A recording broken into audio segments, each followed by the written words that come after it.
Hi, I'm Alan Johnson, the Director of Criminal Justice at Marian University. I want to welcome you to the first Take 10 with Marian webinar. We'll be releasing 10-minute videos on topics that are important in the world of criminal justice every month on the 10th.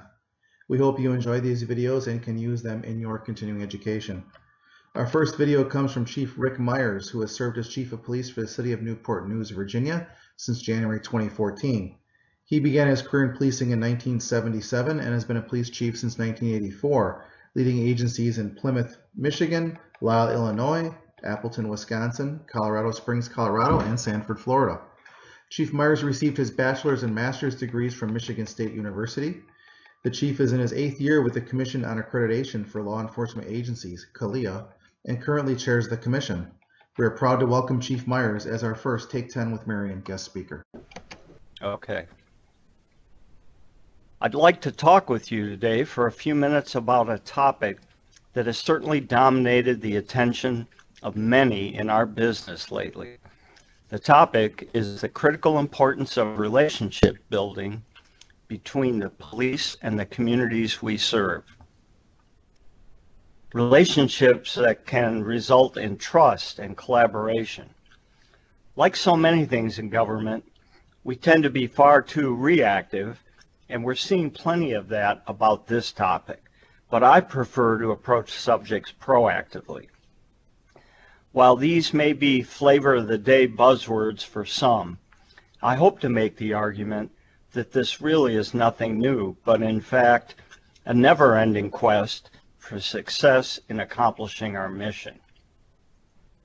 After almost 39 years in policing, I sometimes feel I was around during Sir Robert Peel's days back in London. But those Peelian principles we've all heard about over the years are quite revealing in today's context. Take, for example, this one. The police are the public, and the public are the police. But note, there's a lot more to this principle than that famous phrase we usually hear.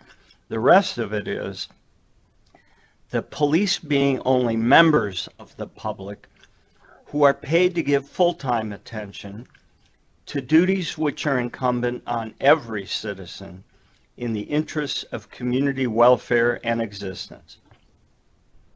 Even though this quote is over 100 years old, it's as true today as it was then. However, sometimes we in policing still act like we own the responsibility for peace and safety exclusively. And worse, too many citizens simply assume that the police are sole owners of the responsibility to keep their neighborhood safe, and then they complain when bad things happen. In the 1980s, when community-oriented policing started migrating out of research offices into the real world of policing, a key distinction between community policing and traditional policing was that the police no longer claimed supremacy about knowing what's best for the community. This new model called for the police to form genuine partnerships with the community and to ask them, what are the important problems we need to work on together? I think of it this way. Chiefs, who do you think knows better what our officers are encountering on the streets? Those of us who sit in the office, or the frontline folks who do the meaningful work in our organizations? If we're honest about it, we know that the answer is our folks on the front line. It's the same with residents. They live it every day. Officers, we can learn a lot and do well to listen and collaborate with the people we've signed up to serve. Community-oriented problem-solving policing really grew through the 80s and 90s and coincided with the largest reduction in crime our country has ever seen. So what happened? Why is public mistrust back so high?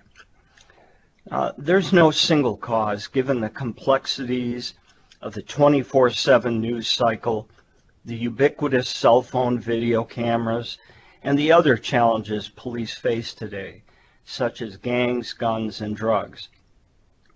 But perhaps the single biggest change is how police leadership reacted after the 9/11 attacks.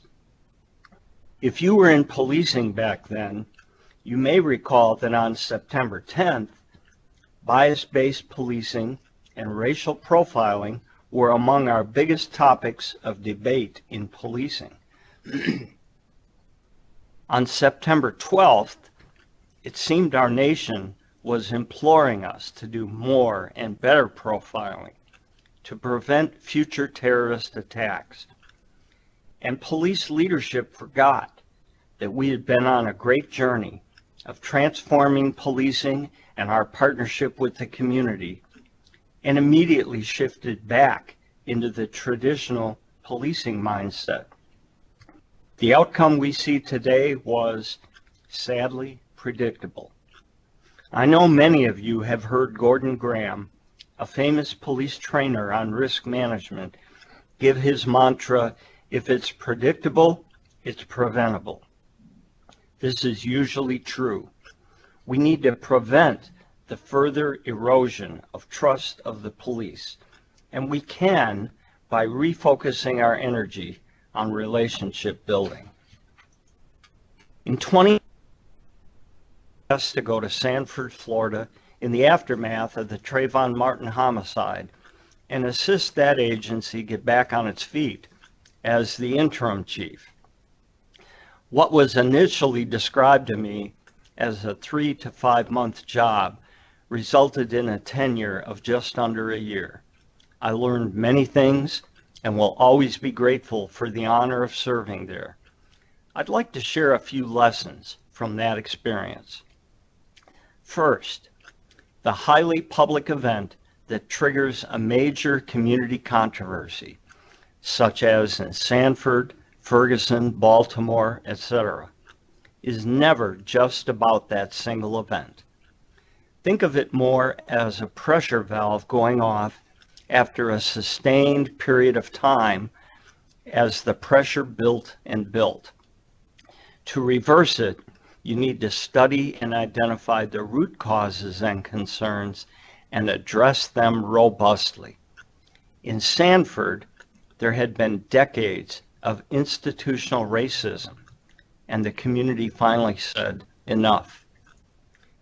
In Ferguson, local policing was often centered on revenue enhancement that often impacted minorities, and the community finally said, enough.